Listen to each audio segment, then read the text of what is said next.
না না, ইউটিউব নয়। আজকের রেসিপিটা আমি শিখেছি আমার শ্বশুর বাড়ি থেকে। আজ বানাবো গুড় আম। গুড় আম আমাদের বাঙালিরা বানায়নি বা খায়নি এরকম লোক বোধহয় খুঁজে পাওয়া খুব কঠিন। আমরা এক একজন এক একভাবে গুড় আম বানাই। তো আজকে আমি যে পদ্ধতিতে গুড় আমটা বানাতে চলেছি সেটা সেটা ইনিশিয়ালি ভেবেছিলাম আমি শ্বশুর বাড়ি থেকে যেরকম শিখেছি সেই রকমই বানাবো, কিন্তু বানাতে বানাতে আমার যে কোনো জিনিস মডিফাই করবার একটা যে প্রবল ইচ্ছে, সেই ইচ্ছেটা আমাকে অদ্ভুত কিছু মডিফিকেশনের দিকে ঠেলে নিয়ে যায় এবং আমি টুকটাক জিনিস মডিফাই করেই ফেলি। এই ধরনের নানান রকম রান্না আমার বেশ ইন্টারেস্টিং লাগে, আমার ভাবতে খুব ভালো লাগে, কিন্তু টু বি অনেস্ট আমার রেগুলার বেসিসে এই ধরনের রান্না নিয়ে ভাবনা চিন্তা হয়তো করি, বাট করে আর উঠতে পারি না। এটা যে বানিয়েছিলাম এটা ভিডিওটা আজকের নয়, বুঝতেই হয়তো পারবেন, বিকজ এখন আমটা আবার এখানে এক এক টাইমে এক এক রকম দেখছি পাওয়া যাচ্ছে। সেদিন শিয়ালদার বাজারে গেলাম, দেখলাম যে এখন আবার অন্য রকম আম পাওয়া যাচ্ছে। এই আমটা এখন আর পাওয়া যাচ্ছে না। এইটা কিন্তু একটা সুবিধা এই আমটার, যে এটাতে একটু কম মিষ্টি দিলেও হয়ে যায়। লোকে দেখেছি এটাকে কাঁচাও খাচ্ছে, মানে যেটাকে কাঁচা মিঠে আম বলে। আমাদের আসানসোলের দিকে অতটা কাঁচা মিঠে আম কিনে খাওয়ার প্রবণতা আমি খুব একটা দেখিনি। এখানে মানুষজন প্রচণ্ডভাবে কাঁচা মিঠে আম খেতে পছন্দ করেন। যেমন পেয়ারা, শশা, ডাব এগুলো বিক্রি হয়, ঠিক কলকাতায় এরকম দেখছি কাঁচা মিঠে আম, তারপর কামরাঙ্গা এগুলোকে কেটে মেখে বিক্রি হচ্ছে, বা লোকে শুধুও খেয়ে নিচ্ছে, এরকম ব্যাপার।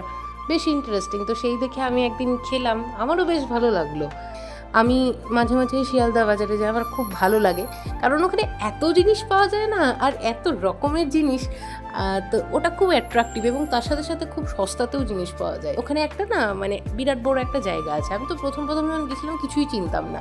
আমি যে কেন গেছিলাম আমার মনেও পড়ছে না। আমার মনে হয় কোনো একদিন কোনো একটা বাস ভুল জায়গায় বোধহয় নামিয়ে দিয়েছিল। আগে তো আমি শিয়ালদা কোর্ট আর শিয়ালদার মধ্যে ডিফারেন্সটাই বুঝতে পারতাম না। আমি ধরুন এমন কোনো একটা জায়গা, মানে যেটা হয়তো আমি জানি না যে এখান থেকে কোন বাসটা যায়, আমি সে দেখলাম যে শিয়ালদা লেখা আছে, তাহলে ঠিক আছে, শিয়ালদা থেকে তো আমি যেখানে থাকি সেটা কাছেই, তাহলে কি এমন অসুবিধা আছে, তো চলো আমি শিয়ালদার বাসে চেপে গেলাম। এবার যে শিয়ালদার বাসে চেপেছি, এবার শিয়ালদার বাসটা আমাকে কোথায় নামাবে তার তো কোনো ঠিক ঠিকানা নেই। মানে সেটা তো আমি জানি না যে ঠিক ঠিকানা নেই। আমি ভেবেছি শিয়ালদা মানে আর কতটাই বা কী হতে পারে। তারপর দেখছি ও বাবা, একটা অদ্ভুত একটা জায়গায় নামিয়ে দিল। এমন একটা জায়গায় নামিয়েছে যে জায়গাটা থেকে আমি যেখান থেকে অটো ধরি, বা যেখান থেকে আমি আবার শিয়ালদা থেকে কেটে আবার আমি যেখানে থাকি সেখানে যাই, সেখান থেকে আমি কিছুতে আর কি মানে কিছু খুঁজে পাচ্ছি না। তারপরে ট্রাফিক পুলিশ বা আরও অন্যান্য সামনাসামনি যারা আছে তাদেরকে জিজ্ঞাসা করে আমি কোনোভাবে হোক শিয়ালদা কোর্ট, তখন আমি বুঝলাম যে হ্যাঁ, শিয়ালদা আলাদা জায়গা, শিয়ালদা কোর্ট আলাদা জায়গা, দুটো বাসের সামনে লেখা থাকে, ওটা দেখে উঠতে হয়। এরকম একদিন হয়েছিল আই থিঙ্ক। তো তখন আমি ওরকম হাঁটতে হাঁটতে দেখি যে একটা বিরাট বড় বাজার, এবং কি বলবো ওটাকে, একটা বিরাট বড় বিল্ডিং। তো আমি এমনি আউট অফ কিউরিয়াসিটি দেখি যে প্রচুর লোক ওখানে যাতায়াত করছে, কিনতে যাচ্ছে। তো ওখানে আমি ঢুকে যাই, এবং ঢুকে আমি দেখি যে বিভিন্ন রকমের মানে এত রকমের সবজি আর এত লটে বিক্রি হচ্ছে না, মানে ভাবতে পারিনি, আমি কোনোদিন ওগুলো নিজের চোখে দেখিনি সামনে থেকে। তো তখন দেখলাম যে প্রচুর আম বিক্রি হচ্ছে, সেটা খুব সম্ভবত শীতকাল ছিল। তো আমি তো মানে শীতকালে আম দেখে ভীষণ খুশি হয়ে গেছি, আমি প্রচণ্ড আম খেতে ভালোবাসি। আমি বললাম যে ঠিক আছে, যখন এত আম পাওয়া যাচ্ছে তাহলে একটু কিনে নেওয়া যাক। তো 20 টাকা নিয়েছিল, আমার এখনও মনে আছে 20 টাকা নিয়েছিল 2 কিলো আমের দাম, অ্যারাউন্ড 2 কিলো কি 2 কিলো থেকে একটু বেশি হবে, 2 কিলো আমের দাম 20 টাকা নিয়েছিল। আমি এই কথাটা তারপরে যাদেরকে বলেছি তারাই অবাক হয়ে গেছে যে এত কম দামে আমি কী করে পেয়েছিলাম, কিন্তু সিরিয়াসলি আমি পেয়েছিলাম শীতকালে।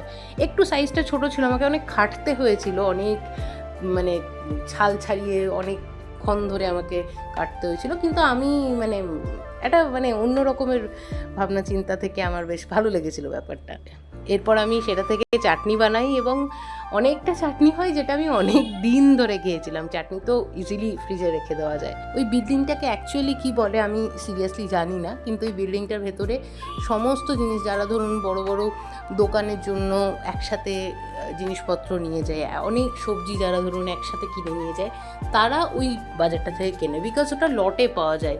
ধরুন আপনি 5 কিলো আম কিনলেন, তো সেক্ষেত্রে আপনাকে গোটা 5 কিলোই নিতে হবে। মানে এমন নয় যে 5 কিলো 100, অথবা আপনি 4.5 কিলো কিনলেন, এই রকম চলবে না, পুরোটাই আপনাকে নিতে হবে।